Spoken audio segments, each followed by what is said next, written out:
Thank you all very much for joining us.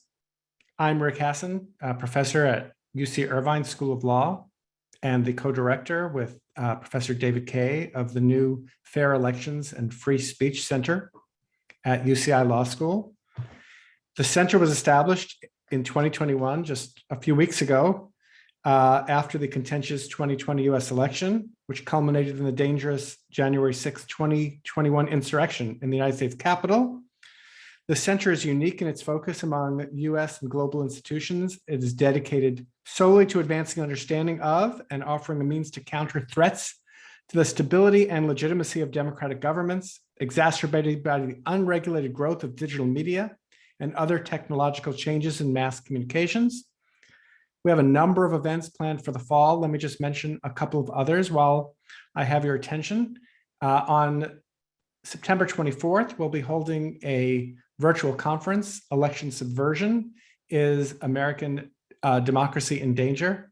That'll be September 24th, 9 a.m. Pacific, noon Eastern Time, law.uci.edu/FEFS for our events. We're also holding a global elections series, looking at the threat of disinformation to elections around the world, and a lunch series countering the risk of disinformation in American elections. And that first one will begin October 6th. Today's event is entitled, Is the US Constitution Up to the Task of Preserving American Democracy? I'm so glad you could all join us. My thanks to Aaron Hebert, Rabi Kadri, and Colleen Tarakani of our staff for putting this event together. And I've kept the prompt very broad. And we have really the A team of commentators. This is going to be a very wide-ranging discussion. I will briefly read their bios, but their full biographies are posted on the Fair Elections and Free Speech Center website. Jack Balkin is the Knight Professor of Constitutional Law and the First Amendment at Yale Law School. He's the founder and director of Yale's Information Society Project, an interdisciplinary center that studies law and new information technologies. He also directs the Abrams Institute for Free Expression and the Knight Law and Media program at Yale. Professor Balkin is a member of the American Academy of Arts and Sciences and American Law Institute. He's the author of over 140 articles in different fields, including constitutional theory, internet law, freedom of speech, reproductive rights, jurisprudence, and the theory of ideology. He founded and edits the group blog Balkanization and has written widely on legal issues for publications, including the New York Times, the Washington Post, the New England Journal of Medicine, the American Prospect, the Atlantic, Washington Monthly, the New Republican, Slate. Michele Goodwin is Chancellor's Professor at the University of California, Irvine, and founding director of the Center for Biotechnology and Global Health Policy. She is the recipient of the 2020-2021 Distinguished Senior Faculty Award for Research, the highest honor bestowed by the University of California. She's also the first law professor at the University of California, Irvine to receive the award. She is an elected member of the American Law Institute, as well as an elected fellow of the American Bar Foundation and the Hastings Center. She's an American Law Institute advisor for the Restatement Third of Torts Remedies. Professor Goodwin's constitutional scholarship appears or is forthcoming in the Harvard Law Review, the California Law Review, the Chicago Law Review, the Cornell Law Review, the Michigan Law Review, New York University Law Review, Northwestern Law Review, University of Pennsylvania Law Review, and Yale Law Journal, among others. I'm exhausted just reading these bios. Professor Michael Klarman is the Charles Warren Professor of Legal History at Harvard Law School, where he joined the faculty in 2008. He received his BA and MA from the University of Pennsylvania, his JD from Stanford Law School, and his doctorate in philosophy of legal history from the University of Oxford, where he was a Marshall Scholar. After law school, Professor Klarman clerked for the Honorable Ruth Bader Ginsburg of the United States Courts of Appeal for the DC Circuit. He joined the faculty at the University of Virginia Law School in 1987 and served there until 2008. Professor Klarman's first book, From Jim Crow to Civil Rights, the Supreme Court and the Struggle for Racial Equality, was published by Yale University Press in 2004 and received the 2005 Bancroft Prize in History. In the interest of time, I won't read all of his additional books, but I will just end with, in 2020, he authored the Harvard Law Review Forward, The Degradation of American Democracy in the Court, which is most relevant to our discussion today. We're going to hear from each speaker for about 15 minutes, which will leave us with about 20-25 minutes for questions. Please put your questions in the Q&A on the Zoom, and I will try to get to as many as I can. But I'm hoping to also have some discussion among the the speakers today. We'll begin with Jack and then go to Michele and then Mike. So the floor is yours, Jack. Thank you very much, Rick. Thank you for inviting me. I was supposed to talk today about the question of whether the United States Constitution is up to preserving democracy. And my brief answer to this question is that it had better be, because you are very unlikely to get constitutional reform in the near future. Article 5 amendment is a very heavy lift.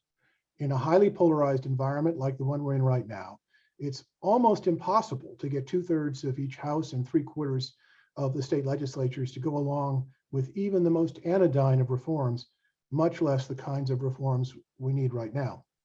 Now, it's possible for the states to call a new constitutional convention, but if that call occurs, it's most likely to be led by red state Republicans seeking to lock in their party's electoral advantages for the future. That is, we'd be most likely to see something like an Orban-style rigging of the system. In fact, the United States is currently in desperate need of constitutional reform, but at present, most of that reform will have to be sub-constitutional. That is, the kinds of reforms to the political system that you can achieve through legislation, which in turn requires eliminating the Senate filibuster. This includes court reform, voting rights reform, and criminal justice reform. Now, all of these are constitutional reforms with a small c, but they don't require Article 5 amendment. Legislative reforms, however, are always subject to judicial review, in this case by a conservative Supreme Court that has shown itself entirely willing to strike down voting rights legislation and tilt the electoral playing field in favor of Republican-controlled legislatures that seek to limit the franchise or maintain minoritarian government. Now, before I go on, let me say a word about different conceptions of democracy. There are various conceptions of democracy that are at stake right now. The thickest conceptions of democracy would include most or all of the rights necessary for a free society of equal citizens. This would include a wide variety of civil rights and civil liberties guarantees, including reproductive rights, racial equality, sex and sexual orientation equality. The protection of minority rights from overreaching by groups who wish to preserve their superior status and power is an important element of what we mean by democracy. We could also even include second-generation human rights like education and access to healthcare. These are all important issues, and they are part of what makes a democracy democratic in a more robust sense of the term. But in the alternative, we could focus on a relatively narrow sense of democracy.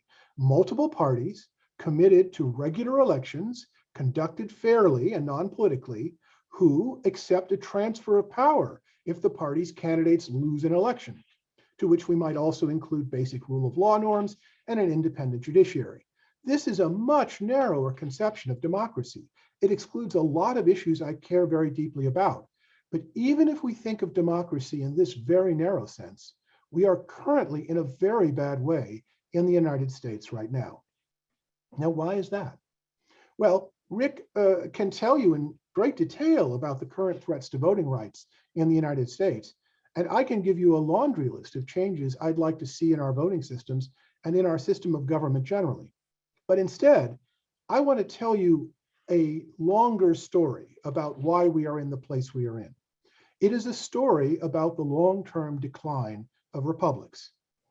And this is not the same thing as a story about injustice, because we've had injustice in this country for a very long time. But democratic decline is something different. So the question I want to address now is, what causes republics to decline? Well, there are many different causes, but in this talk, I'll focus on 4. The first is growing wealth inequality. Republics don't have to have a full equality of wealth, but when they get in trouble when wealth inequality gets too large. This allows the wealthy to rig the system to make themselves even wealthier and more politically powerful, and you get a kind of vicious cycle. And this is what happened in the first Gilded Age in the late 19th century. And we are now in our second Gilded Age with many of the same problems. Essentially, what happened from the early 1980s to the present is an enormous upward redistribution of income and a downward shift of economic risk. Essentially, the Reagan regime, the political regime in which we've been living for about the past 40 years or so, has been devoted to a political economy that is not particularly healthy for democracies. The second concern is political polarization, which is connected to growing wealth inequality. The two features tend to egg each other on. In a democracy, political polarization often causes increasing governmental dysfunction, especially in a presidential system like ours. During the first Gilded Age, government was pretty much gridlocked for 2 or 3 decades. During these periods, government can't really respond to the growing problems it faces, including growing inequalities of wealth. Instead, politicians find it more useful to fight about issues of culture and status, including race, immigration, religion, and morality, which is also, not coincidentally, what happened during the first Gilded Age. A third warning sign for republics are what I call policy disasters. Examples are the Iraq War and the 2008 fiscal crisis, and in general, the country's inadequate response to globalization. These policy disasters show that government is incompetent and irrelevant, and it sends the message that government really doesn't care about ordinary citizens and that politicians are corrupt and incompetent, which, by the way, they often are. But the point is that the public has to have some degree of confidence or trust that their leaders are working on their behalf. And this leads to a fourth problem, loss of trust in institutions, between ordinary citizens, and between politicians of different parties. Republics require a considerable degree of trust and forbearance in contesting over power. Without that trust, people tend to break more and more rules. Loss of trust, combined with depolarization, leads parties to fear ever losing power because they fear that the other side will destroy the country. So they try to grab power and entrench power before the other party has a chance. Norms of fair elections and acceptance of rotation in office go out the window. Loss of trust plus polarization means that commitments to democracy, fair elections, and peaceful transitions of power increasingly decay. All 4 of these features I've just described are features of what I call constitutional rot. And we are currently suffering from a very severe case of constitutional rot in the United States. The US Constitution has been remarkably long-lived. If you ask someone in 1991, right after the end of the Cold War, at the very height of American hegemony, if the US Constitution was a good constitution, lots of people would have told you that it was a very good constitution, even if it wasn't perfect. After the fall of the Berlin Wall, America sent people around the world to advise other countries on how to write their constitutions, even though our constitution isn't the kind of constitution, a presidential system with first past the post elections, that I would recommend most other countries adopt. 30 years later, we can see that the American constitutional system is in deep trouble. The reasons have to do with the 4 danger signs for republics that I mentioned above. I call them the 4 horsemen of constitutional rot: wealth inequality, polarization, policy disasters, and loss of trust. But it's important to understand that constitutional rot is a feature of a political culture that's not tied to any particular feature of the system. In fact, rot imperils every constitution, whether presidential or parliamentary. It highlights the disadvantages of every constitutional provision and every constitutional system. And generally speaking, when things start to rot, they don't get better. And in fact, throughout history, most constitutional democracies have eventually decayed and fallen apart. Most constitutional systems don't last very long.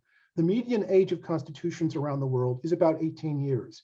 Now, that isn't a precise measure of republican decay, because sometimes countries just substitute a new constitution for the old one. But it does give you a sense of how adaptable the US Constitution has been. The remarkable thing about the US Constitution is that it has survived at least 2 other periods of deep constitutional rot and come out on the other side in periods of renewal.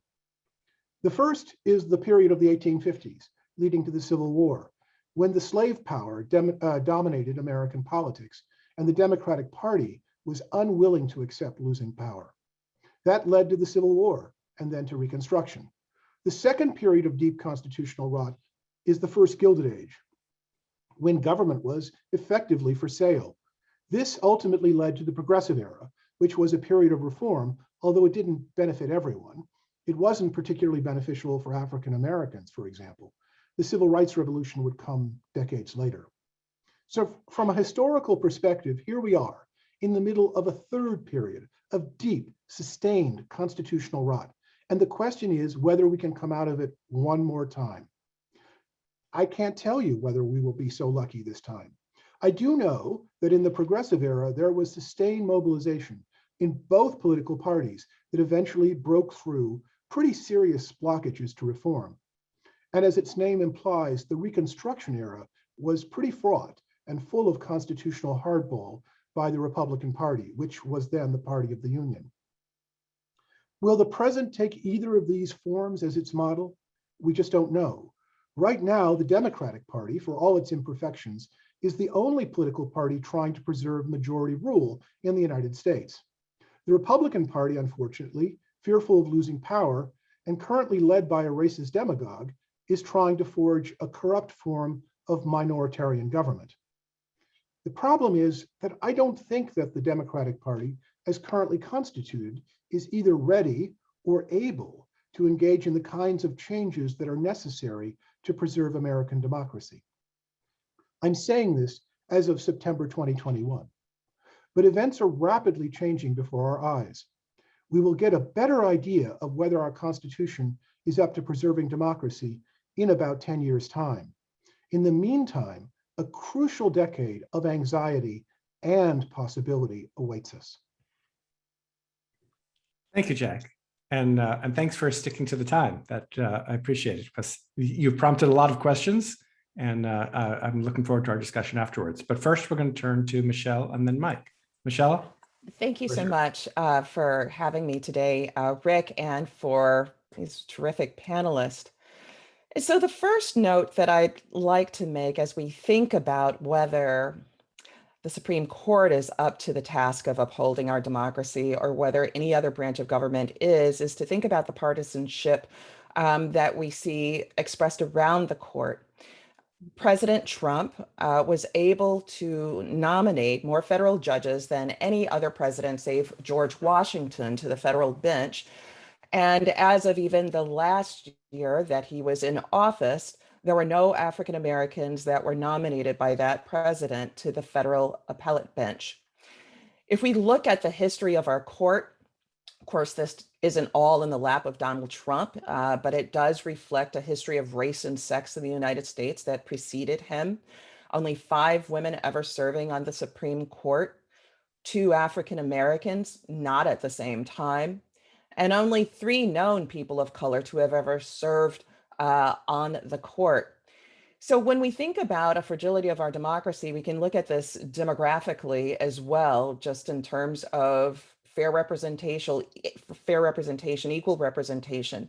Some believe that that is only for when we go to the polls and we vote for people who will be elected to state offices or the legislature or to the office of the presidency. But it's worth thinking about demographic representation also with our court. And when we think about the fragility of our democracy, it's not just January 6th that we need to think about an insurrection at our nation's capital, the arrival of the Confederate flag to the nation's capital. That's more than symbolic. There are also challenges that Chief Justice John Roberts has spoken to about the federal courts.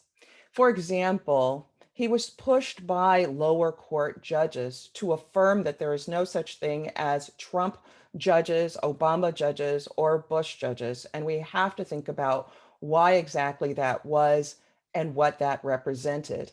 In response to the former president, Donald Trump, claiming that losses that he experienced in courts and federal courts were racially or politically biased against him, this is what pushed Chief Justice John Roberts to make such a statement about the court not being corrupted along those lines. But in doing so, there are other important signals that the Chief Justice was sending and that we need to pay attention to in terms of the political economy of the Supreme Court itself. So it's worth thinking about something that would be substantive and also symbolic. So symbolically, we can think about the court itself and its own internal turmoils. I reference here an article by Tanya Jacoby from Northwestern Law School that actually tracked women on the court and interruptions. Now, one might say, well, what in the world does this have to do with democracy at all or in the court? Well, symbolically, it certainly sends a message in terms of respect for women on the court, their voice, and how their male colleagues consider and work with them. It actually turns out that with more women on the court, are the greater instances of interruptions of the women justices who serve on the bench. And it's not just being interrupted by their male colleagues who are on the bench, but also something that is a no-no that never happens, which is that male lawyers also taking the privilege to interrupt women justices who are on the bench. What does this mean and signal in terms of women's empowerment on the court? And it's worth noting there that it's not just sex, but it's also sex and race, because the justice on the bench who's more likely to be interrupted by her male colleagues and as well by male attorneys who appear before the court happens to be Sonia Sotomayor. Substantively, when we think about the court, it's also worth noting Sotomayor speaking to what Donald Trump was able to experience, which is what she called a kind of speed pass to get issues heard before the court, not necessarily waiting his turn to make sure that things could be properly adjudicated at the lower court level.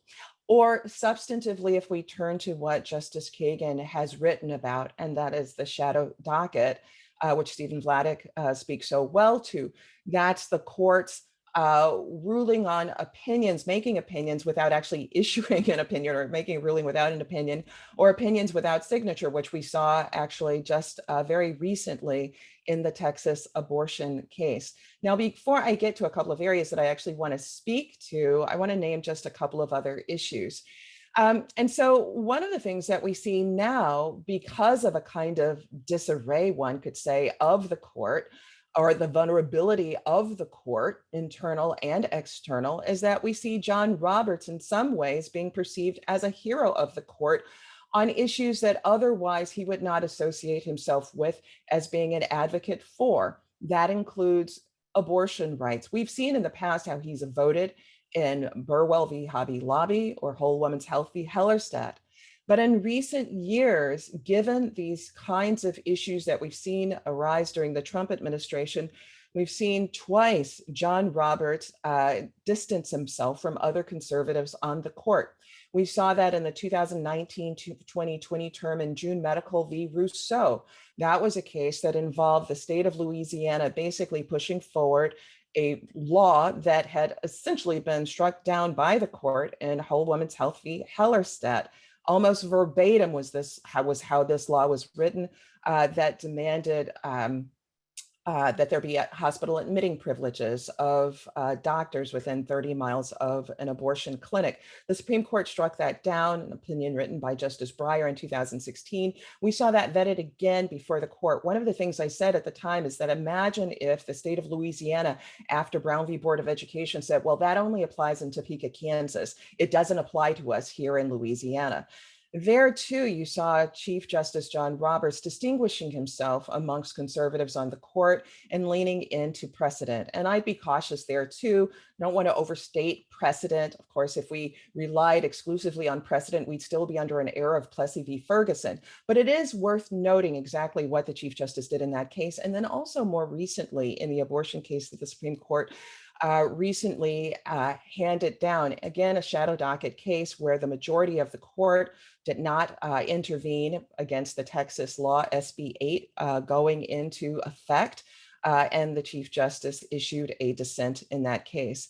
One shouldn't misread John Roberts in these efforts at all in his dissent or his concurrences, but it is also worth noting the pushback that he experienced after his concurring opinion in June Medical v. Rousseau. I'm talking about Vice President Michael Pence, Governor Huckabee, and others urging him to step down from the court, saying that he had lost his conservative values and roots, that he was no longer of service to conservatives on the court. That too speaks to the fragility of our democracy and the fragility of democracy in our court. And this fragility can be seen along the lines of abortion rights. It can be seen along the lines of race discrimination in cases vetted before the Supreme Court, sex discrimination, and even while one might see a silver lining in terms of LGBTQ review before the Supreme Court, it is worth noting even fragility there. For example, Justice Kagan has spoken about the weaponization of the First Amendment by individuals and the American public, but also amongst legislatures and also within the context of the Supreme Court. And what she's speaking about there is this added deference given to those who would seek to infringe upon the civil liberties and civil rights of other people by saying that they have a religious right to do so. We can think again about Burwell v. Hobby Lobby and a number of other cases that have occurred since then. And so the vulnerability, even within the space of LGBTQ equality, where we've seen advancements with the court, we in fact should be somewhat cautious there too, lest there are challenges that are rooted in religious expression rather than just plain old LGBTQ discrimination and homophobia. And there are also other concerns that we have to be mindful about, but I'm mindful about time, Rick. And so what I want to do there is just point out a couple of other areas that I hope that we can leave for discussion later on, where we might be able to track crisis in our democracy. Voting rights, which you spend so much time on, Rick, and which you do so brilliantly.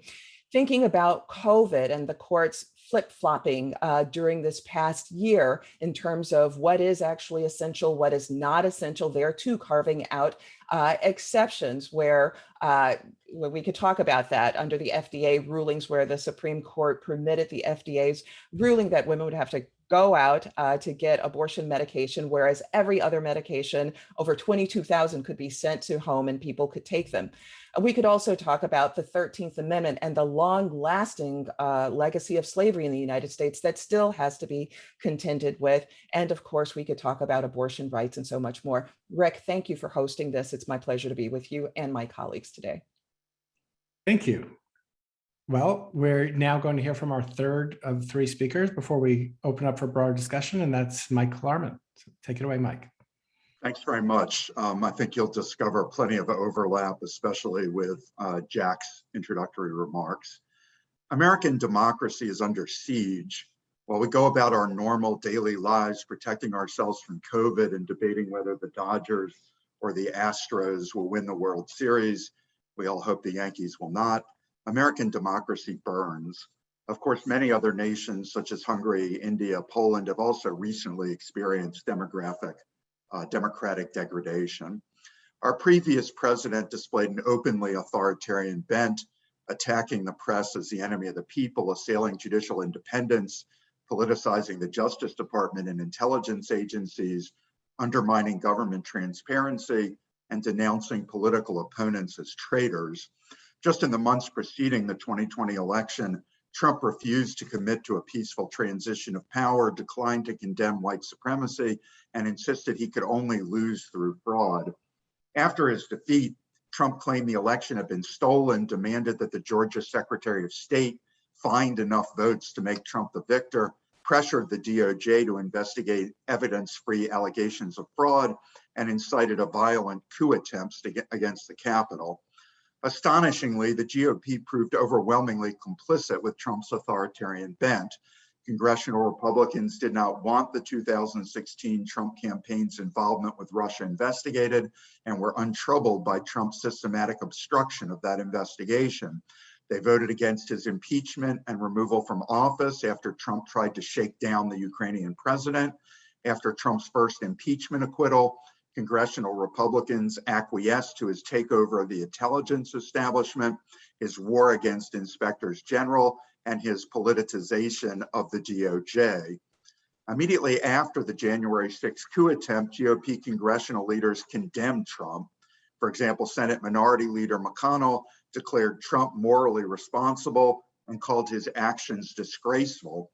However, over ensuing months, as opinion polls revealed 60 to 70% of Republicans agreeing that the election had been stolen, GOP leaders changed course. Arizona Republicans hired a firm run by a Trump-supporting conspiracy theorist to audit the presidential vote. Despite the transparent fraudulence of this audit, Republican leaders across the nation have traveled to Arizona to observe the experiment and promised to repeat it at home. Copious video footage from January 6th reveals thousands of Trump supporters storming the Capitol, forcing the evacuation of terrified lawmakers, injuring nearly 150 police officers, and causing several deaths. Yet since then, GOP leaders have minimized the violence, blamed Antifa, and denied Trump's responsibility. The GOP Congressional Caucus purged Liz Cheney from her leadership position for continuing to denounce Trump's incitement of the riot. McConnell and McCarthy vetoed an independent commission to investigate January 6th. McCarthy threatened to rescind committee assignments of any Republican cooperating with Pelosi's Select Investigatory Committee. The 10 Republicans voting to impeach Trump for inciting the coup attempt have been censured by state parties. The degradation of American democracy is rooted in long-term forces that began to manifest in anti-democratic practices of GOP state legislatures around 2000, such as restrictive voter ID laws and voter purges. They have grotesquely gerrymandered legislative districts, enabling Republicans to win legislative control without winning vote majorities. They've eviscerated the powers of governors' offices won by Democrats, defied inconvenient voter initiatives, and virtually criminalized voter registration drives. Recently, GOP legislatures have launched the most systematic attack on voting rights since the Jim Crow era.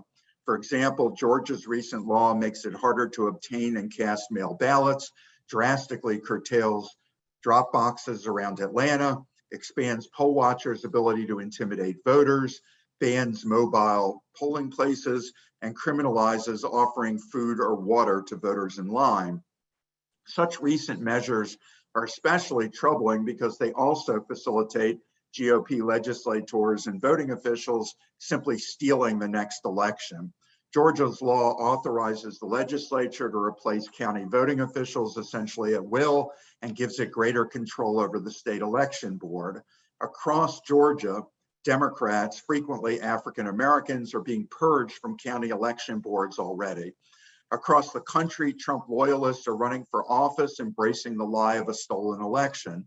61% of conservatives believe that GOP officials who deny evidence of widespread election fraud are part of a cover-up. Republican legislatures are also threatening severe punishments for county election officials and poll workers who commit even technical legal violations in seeking to expand voter access. In 2020, the idea of a stolen American presidential election seemed absurd, yet many of the election officials who resisted Trump's efforts to overturn that election will have been removed from office by the next ones, and GOP leaders are committing themselves to the lie of a stolen election. Democracy depends on peaceful transitions of power and the repudiation of violence. Yet today, the threat of violence pervades American politics.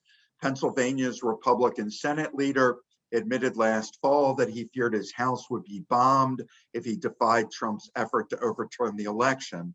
The family of Georgia's Secretary of State have received numerous death threats after the election.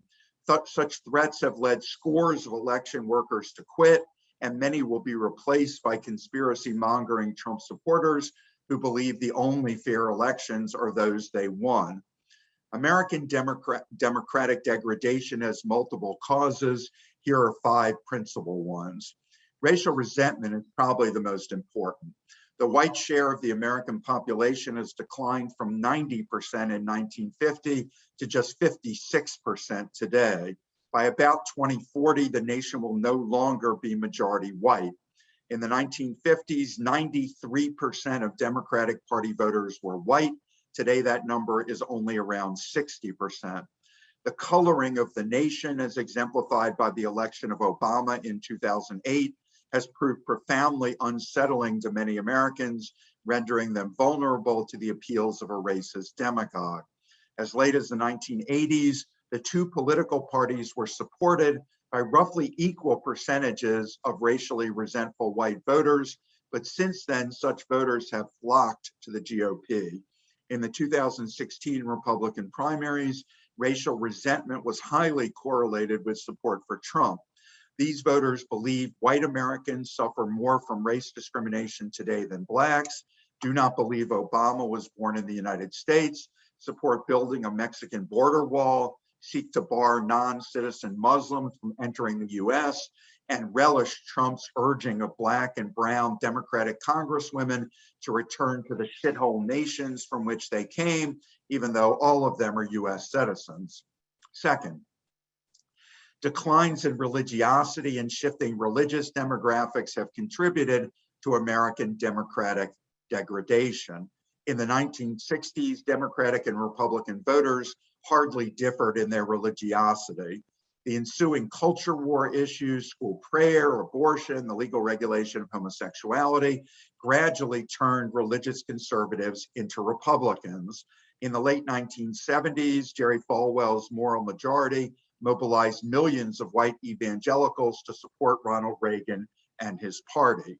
Since roughly 1990, religious conservatives have recognized they are losing the battles over normalization of homosexuality, loosening sexual mores, and changing norms of gender equality. Recently, they have watched their children and grandchildren leaving their churches in record numbers.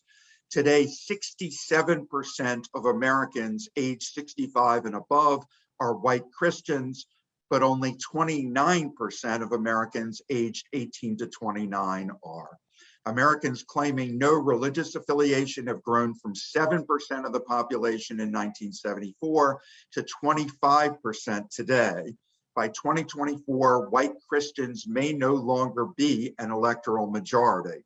These are profoundly disorienting developments for those who think of the United States as a white Christian nation, which it has been unofficially for nearly all of its history. The rise of radical libertarianism is the third factor accounting for democratic degradation. Politically marginalized after the Great Depression and World War II, radical libertarians made a comeback beginning in the 1960s. Billionaires such as the Koch brothers invested in libertarian think tanks such as Heritage and Cato. They established influence on college campuses through the Olin Fund and in law schools through the Federalist Society. They gained political ascendancy during the presidency of Reagan, who declared that government is always the problem, never the solution. This libertarian renaissance has culminated in today's GOP, which generally denies human-caused climate change, pursues tax cuts for the wealthy, and seeks to eviscerate the social safety net. Fourth, an enormous increase in economic inequality has contributed to democratic decline. Working class wages doubled between 1935 and 1960, and then doubled again over the next generation. Blue collar workers bought homes and sent their children to college on a single income, and their offspring usually fared even better. Yet since 1980, 2/3 of the gains from economic growth have gone to the top 10%. American workers now have lower life expectancies than workers in comparable Western democracies, and their babies have higher infant mortality rates. Life expectancies in some age ranges of the white working class are declining because of suicides and deaths from drug overdoses and alcoholism. Economic inequality and deteriorating social conditions created an opportunity for a racist, faux populist demagogue to appeal to white economically dispossessed workers. While these voters ought to have been blaming their ills on globalization, technological change, and libertarian economic policies, Trump and the GOP have sought to convince them instead to blame Mexicans, Muslims, and Satan-worshiping, child-molesting Democrats. Fifth, several features of our political system, such as partisan primaries and virtually unlimited money in politics, have fed political polarization and negative partisanship. Technological changes in media and altered media consumption patterns, the so-called Fox News effect, have exacerbated these phenomena. Such forces paved the way for an autocratic demagogue to take over a major political party, an unprecedented event in American history. In addition, structural political features such as partisan gerrymandering and Senate malapportionment have enabled a minority political party to often control government. The Supreme Court under GOP control has advanced democratic degradation. First, Republican justices have furthered GOP political advantage. In 2013, they nullified the pre-clearance provision of the Voting Rights Act. Within weeks, North Carolina Republicans enacted a strict voter ID requirement, reduced early voting opportunities, restricted same-day voter registration, eliminated provisional ballots, and rescinded automatic restoration of voting rights for former felons. Moreover, on the proffered basis of the state's interest in reducing voter fraud, which studies have shown is virtually non-existent, Republican justices have upheld voter purges and strict voter ID laws that disproportionately disfranchise Democrats. GOP justices have made it hard to prove intentional race discrimination in legislative districting and to prove violations of the effects test in Section 2 of the Voting Rights Act, thus green-lighting GOP legislatures to suppress votes. In 2019, GOP justices declined to limit partisan gerrymandering, which today mostly benefits Republicans. Second, invoking contrived constitutional rationales, the court's campaign finance rulings have unleashed money in politics, mostly benefiting wealthy donors and corporations. Republican justices have rejected the notion that government may seek to equalize citizens' political influence and ruled that corporations have the same rights as people to spend money on politics. Recent political science literature reveals that working class and middle class Americans exercise virtually no political influence. Large majorities favor paid sick leave and parental leave, higher minimum wages, increased taxes on millionaires, and stronger efforts to combat climate change. Yet such policies are consistently blocked by congressional Republicans serving the interests of wealthy donors. Third, GOP justices have embraced the radical libertarian policies that have contributed to Democratic degradation. They have undermined labor unions, protected corporations from class action litigation and punitive damage awards, and curbed the reach of federal antitrust and anti-discrimination laws. Today's Republican justices are as friendly to the Chamber of Commerce's agenda as any in American history. Because today's threat to American democracy is largely partisan, any remedy will likely to have to be as well. Today's GOP will not acquiesce to democratic reforms that benefit Democrats. When Reconstruction era Republicans enfranchised African Americans against the united opposition of white supremacist Democrats, they had dual motivations, doing the right thing and benefiting themselves politically. Today's Democrats must be similarly motivated. Protecting democracy is the right thing to do, and it will, at least in the short term, benefit capital D Democrats. To enhance our democracy, voter registration should be easy or even automatic. Same-day registration enhances turnout without increasing fraud. Felon disfranchisement, which has racially disparate effects and often was racially motivated, should be ended. Early voting days, polling places, and voting machines should be increased. Absentee ballots should be available without excuse. Onerous voter ID requirements should be eliminated because they hinder turnout on the pretext of reducing fraud. Partisan gerrymandering has no plausible justification and should be ended.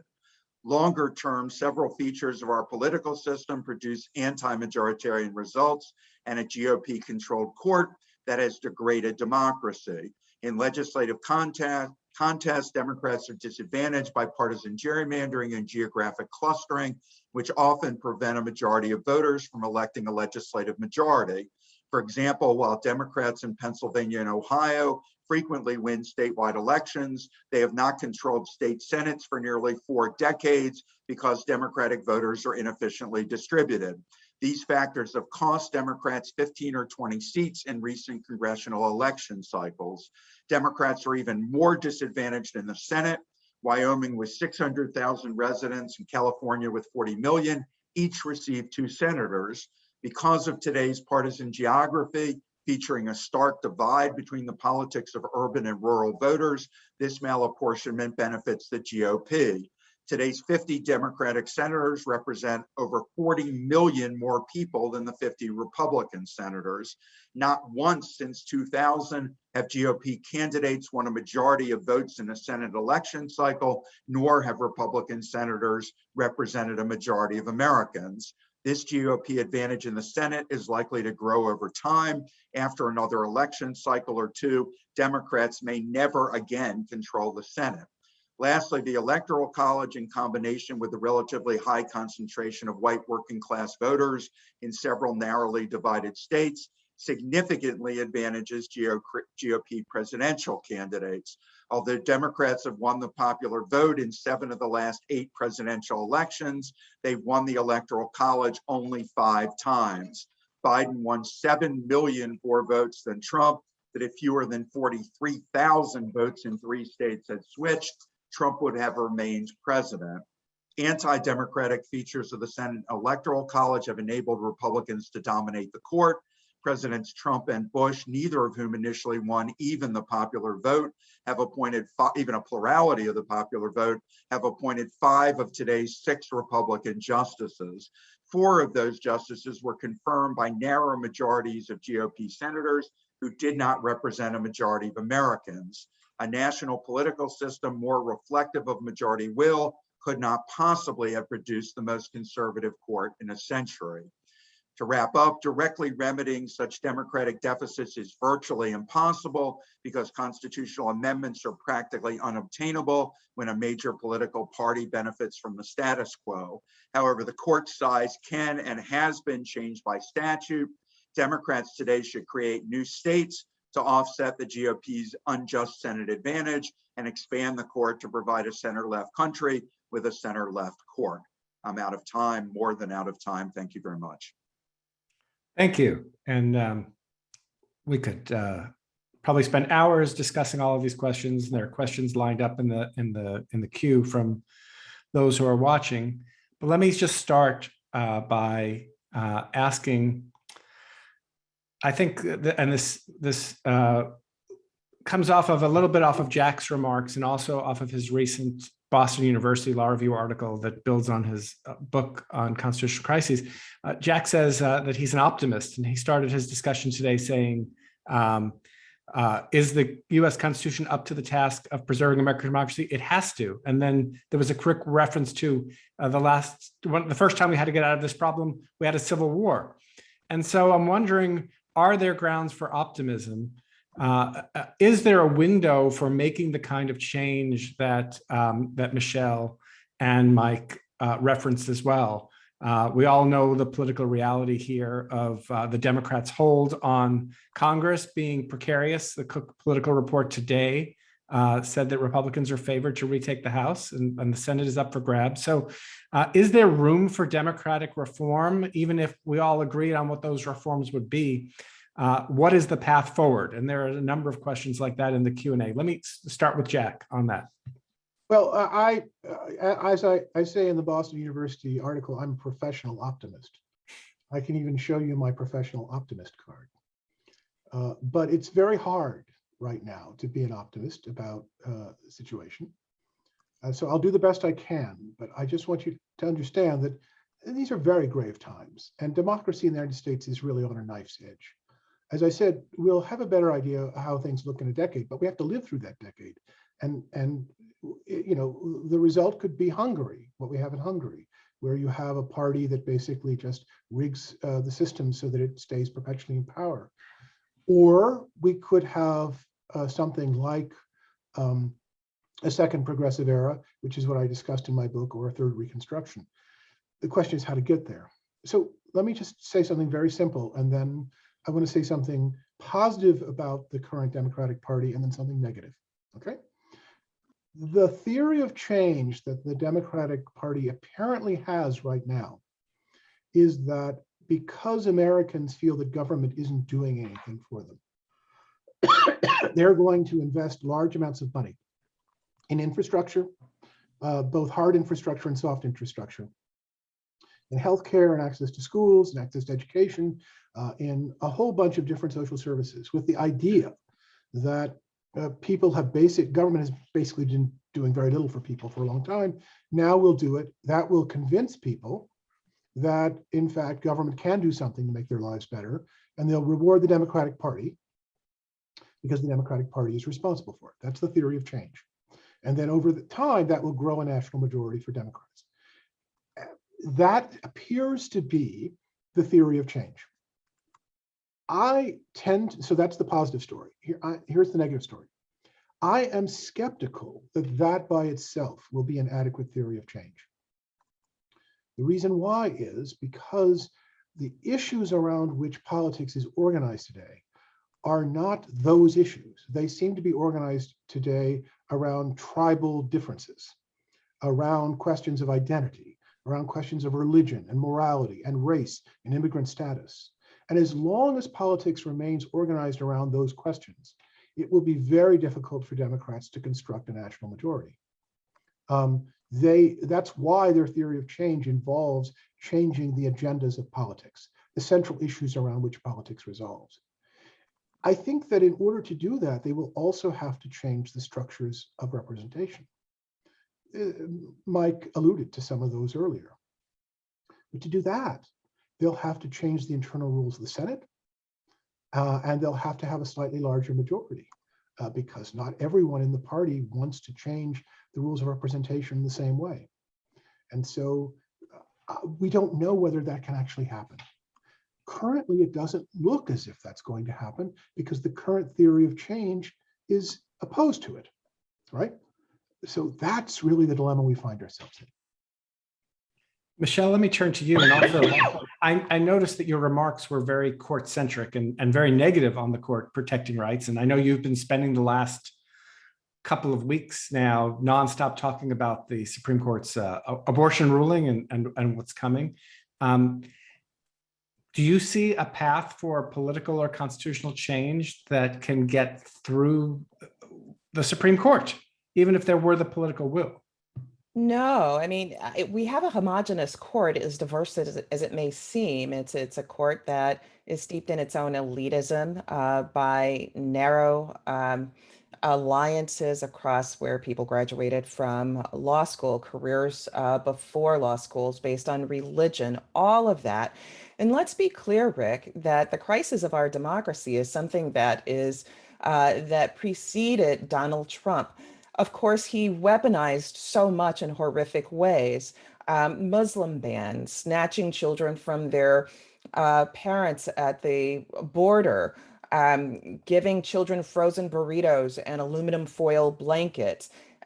His statements during COVID, making sure that meat packers, many of whom were Latinx, went back to meat packing under horrific types of conditions. The horrible ways in which he was expressive about COVID-19, all of that made it kind of bright in a way in which we could not shield ourselves from the glare of Donald Trump. But to be clear, these are patterns that were taking place prior to Donald Trump. He inherited something that he ran with. Olympia Snow said in tours after her most recent memoir, she's a senator from Maine and pro-choice. And as she wrote about in the memoir and as she gave talks about, she said that, she was recruited into the party by Republican men in the party. And each time that she mentioned, well, I'm pro-choice, I support women's rights, they celebrated that. They said that's exactly why you should be in Congress and should come out of the Maine legislature. And that was the same reason why she should then run for the Senate, which she did. And sadly, as she expressed, that would not be the case today. Someone like her could not be supported by the party and make her way through Congress and also through the Senate with support of male Republicans. If you think back about this, one of our most significant blind spots in this moment has been one of race. This is a country that celebrated Barack Obama's ascendancy to the presidency and said at that time that, look, we are post-racial. We could be under anything further from that. It was during his time in office that there was the killing of Trayvon Martin. It was during his time in office that a professor at Harvard stopped and arrested while trying to get into his own home. But we can look back even further than Barack Obama and many of the things that we see now, which were backlashes to Obama, and spend real time thinking about it. Why did Ronald Reagan choose to launch his campaign from Philadelphia, Mississippi? What in the world is Philadelphia, Mississippi known for except the killing of Goodman, Cheney, and Schwerner, three young civil rights workers who were attempting to register Black people to vote?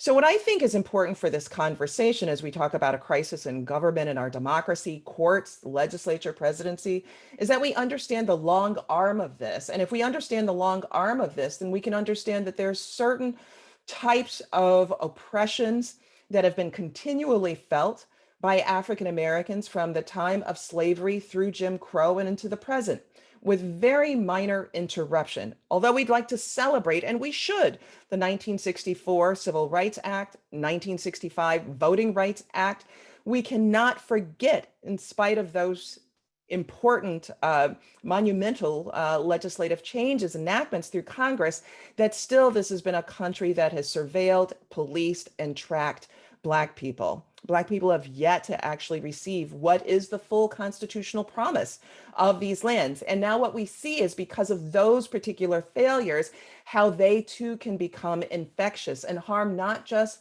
Black Americans, but harm other people too. And we can see that across voting, reproductive rights, and many other areas of our democracy if we spend time to pay attention and to look closely.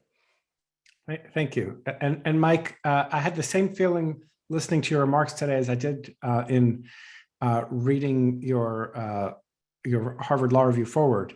It was both exhaustive and exhausting, and ultimately depressing.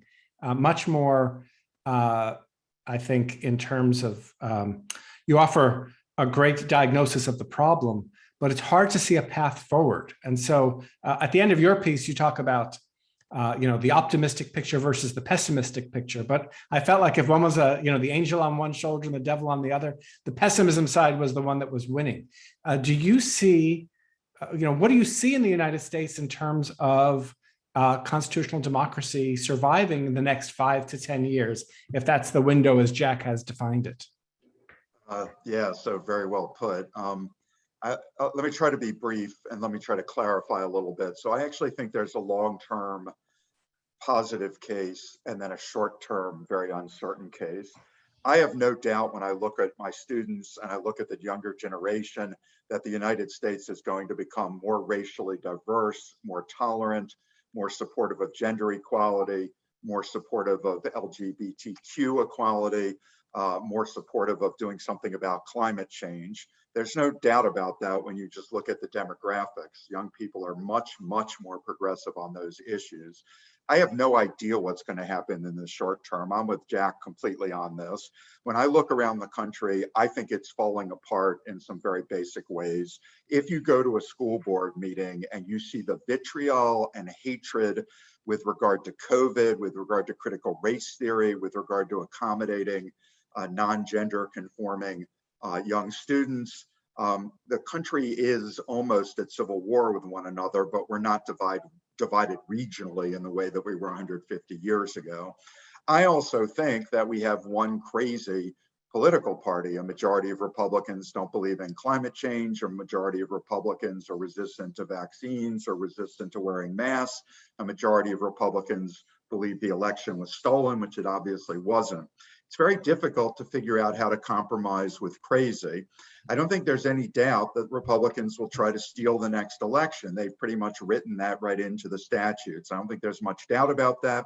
I assume if they do try to steal an election, that Democrats will fight back, and I have no idea what happens then. The other point is that stuff that doesn't even seem relevant to this large picture comes along, like the Delta variant and the Afghanistan disaster withdrawal. Those undermine Biden's approval rating, which is the most important factor in the outcome of the 2022 elections. I think it's fair to say that the Republican Party is deliberately provoking a COVID comeback because they understand that will undermine Biden's approval ratings. It's the same thing they did in 2010 with regard to not supporting economic revival, because they understood that if the economy stayed bad, it would hurt Democrats in the 2010 election. And I think they're counting on the fact that Biden's approval rating goes down when COVID cases increase in order to hurt Democrats. Now, the problem is lots of Democrats like Joe Manchin or Kyrsten Sinema in the Senate and Stephen Breyer on the Supreme Court don't give a lot of reason for hope because they don't seem to understand the gravity of the situation. I agree with Jack. We need to do both restoration of faith in government by the massive infrastructure, soft infrastructure, and we also need to do democratic reform. But the last thing I'll say by way of optimism is this doesn't have an inevitable answer to it, right? We are determining our own fate. We can defend democracy. It requires a movement, just like the civil rights movement or the women's rights movement require a movement. Now, in a way, our generation has it much easier. Nobody's asking you to do anything but go out and vote, maybe organize your friends, maybe contribute a little money, maybe talk about the threat to democracy. This is not like Thurgood Marshall in the 1940s, who was almost lynched when he went into a southern state to defend a Black defendant. This is not Black people voting in Mississippi being terrorized. What you need to do is vote and organize and protest and talk about what's going on. There's clearly a majority on the progressive side. The question is simply who will win this race. We have an inevitable demographic shift, but we also have a desperate, scared Republican Party, which is no longer a majority party and will do essentially whatever's necessary to maintain its dying grasp on power. You haven't made me feel more optimistic, I have to say, Mike. Sorry. So there are a few questions in the Q&A about disinformation, and especially given the focus of our new Fair Elections and Free Speech Center on the role of technological change and social media on change.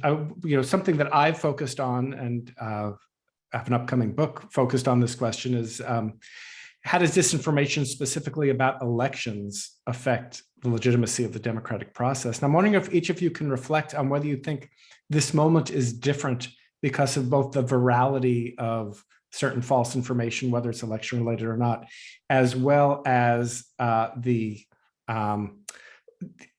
markedly decreased cost for political organizing, which could cut either way. And so I'm just wondering, how does technological change, and maybe start with you, Michele, on the issue of abortion? I mean, if the Supreme Court comes down in the Dobbs case and says, we're throwing Roe versus Wade back to the states, or even suggests it might be unconstitutional to allow abortions, does that provoke a kind of different movement today in a way that wouldn't have been possible before the technological revolution that we're in right now?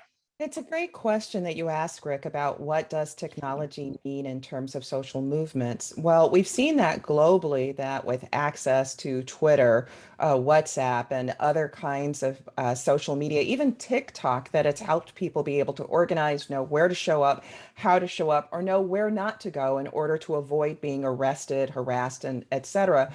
And so it does both. So we see social media being used just in this last week by the Texas Right to Life organization, setting up a website for whistleblowers so that people in Texas could identify people that they believe as aiding and abetting a person in having an abortion. That's the use of social media. On the other hand, what social media helps to do is to inspire or help people facilitate getting together and organizing. We'll see where it goes. It does actually cut both ways. And we've seen the ways in which it has cut in terms of conservative movements being able to maximize their influence. You see that with January 6th. A significant part of that is the ability to organize and use social media in order to be able to do so. And we've seen it also in other harmful ways, quite honestly, in thinking about matters involving women and privacy, revenge porn, things like that. So it's a great question. We'll see who's able to use social media in the most sophisticated ways to bring about their own interest. Jack, let me turn to you, because you've been thinking about these issues both as a technologist as well as a historian. So does this moment seem unique, or does every moment seem unique when you're living through it? You're muted. First of all, I want you to send me a copy of your manuscript, because I would very much like to read it. I really want to know what you have to think about it. Will do. My view is unfortunately rather complicated. I actually tend to think that in the long run, the development of these new technologies is going to be absorbed into democratic politics and will just become a normal part of democracy, and that we should not regard it as a deeply frightening feature of our democratic system. Democracy will be different because of these technologies, because democracy always changes as technology changes. So for example, the movement to radio and then television and cable changed how democracy was done. But it doesn't mean you don't have democracy anymore. Now, the second thing is I tend to, the good things are the things you just mentioned, the ability to organize at relatively low cost, the ability to compete with large donors in elections. That is to say, one of the interesting things about the last couple of election cycles is that people finally figured out how to leverage small donor contributions in ways they hadn't been able to leverage them before. And that must be seen as a good thing, given the influence of money in American politics. The last thing I wanted to say is that although the internet plays an important role in the dissemination of propaganda and disinformation, the major vectors of disinformation and propaganda in the United States come, one, from pre-digital sources, that's cable and radio, and secondly, the major vectors are politicians, who, because they are powerful and important, will be covered and reported on and their views reproduced by all media. And so, although I concede that the new technologies are in fact powerful methods of promulgating disinformation and propaganda, I think it's very important not to see them as the central issue. It's interesting you raised the issue of small donors because there's very interesting work by Rick Pildes building on social scientists that small donors enabled by social media and the lowering of costs to making these small donations have actually increased polarization, and that we might be better off going back to large corporations, greasing both sides to kind of get back to this more moderate America. But that's probably a discussion for another day. I don't know if you want to. That's a longer discussion. Yes. All right. Well, Mike, we're running out of time, so I want to turn to the last topic, but unless you had something burning to say about the technological point, which is about eliminating the filibuster, right? This seems to be, right, this is the moment. If we're going to get electoral reform, it's going to happen in the next 18 months before we end up with a potentially divided government and no chance for change before the 2024 elections. Do you think that filibuster reform is something that needs to be done to push through voting rights, or do you see some other path moving forward politically? I'm talking now really near-term kinds of changes. Super important question. I think abolishing the filibuster is a no-brainer for Democrats. When Kyrsten Sinema and Joe Manchin write op-eds in the Washington Post or Wall Street Journal explaining why it's a bad idea, I think there are knockdown responses, and I'll just spend 1 minute developing them. I think there are two reasons why Democrats obviously ought to break the filibuster, and the strongest piece of evidence is just ask yourself why Mitch McConnell, who broke every norm or convention that he saw to his political advantage, did not break the filibuster when Trump was pushing him to do so in 2017, 2018. And the answer is McConnell understands that the filibuster systematically benefits Republicans, and that alone ought to be sufficient for Democrats to realize they ought to break it. So there are two reasons here. First reason, Democrats need government to do things, whereas Republicans mostly want government to not do things.